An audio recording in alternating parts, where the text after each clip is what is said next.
Hi hello welcome back to daily kitchen. మీకు blood తక్కువగా ఉందా? అయితే ఈ రెసిపీ మీకోసమేనండి.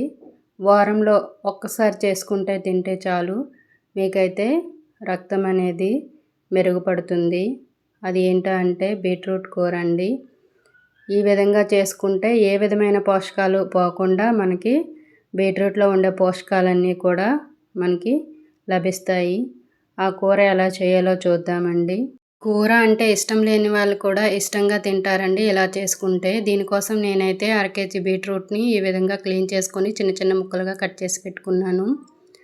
కరెంటు కుక్కర్ పెట్టి ఆయిల్ వేసుకొని మనం పోపు దినుసులు చూపించాను కదా, పోపు దినుసులు వేసుకొని ఎండుమిర్చి, పచ్చిమిర్చి, కరివేపాకు వేసుకొని మనం ముందుగా కట్ చేసుకున్న 2 ఆనియన్స్ని అయితే వేసుకున్నామండి. చూసారా, ఆనియన్స్ వేసిన తర్వాత మళ్ళీ మనకి ఇక్కడ వార్మోడ్ చూపిస్తుంది. దాన్ని మనం మధ్యలో సెట్ చేసుకోవాలండి. ఇప్పుడు ముందుగా మనం ఒక పావు గంట సేపు నానబెట్టుకున్న శనగపప్పునైతే వేసుకున్నాం.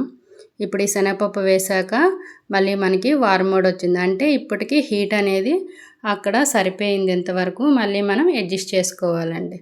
తర్వాత మనం ముందుగా కట్ చేసి పెట్టుకున్న బీట్రూట్ ముక్కలను వేసి కొంచెం సాల్టు, కొంచెం పసుపు వేసి బాగా కలుపుకున్న తర్వాత మనం మూత అయితే పెట్టుకోవాలండి.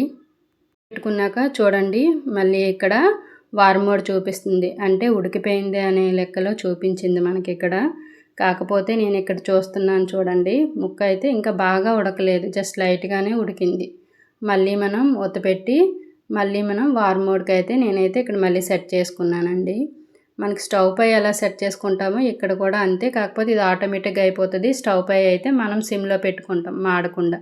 ఇక్కడైతే మాడడం ఉండదు, ఆటోమేటిక్గా వార్మ్ మోడ్కి వెళ్ళిపోద్ది అంతేనండి.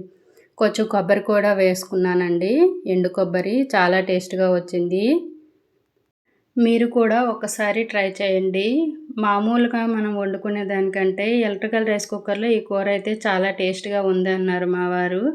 ఒకసారి మీరు ట్రై చేయండి. నచ్చితే like and subscribe. Thank you for watching. ఇక్కడ కరెంట్ కుక్కర్లో మన వంట అనేది ఏంటంటే ఇలా ఐటికి వార్మోడ్లోకి నాకైతే కూర అనేది 3 టైమ్స్ పైకి వచ్చేసిందండి. దాన్ని మనం సెట్ చేసుకోవాలి అంతేనండి ఇక్కడ, మరి ఇంకేం ప్రాబ్లం లేదు.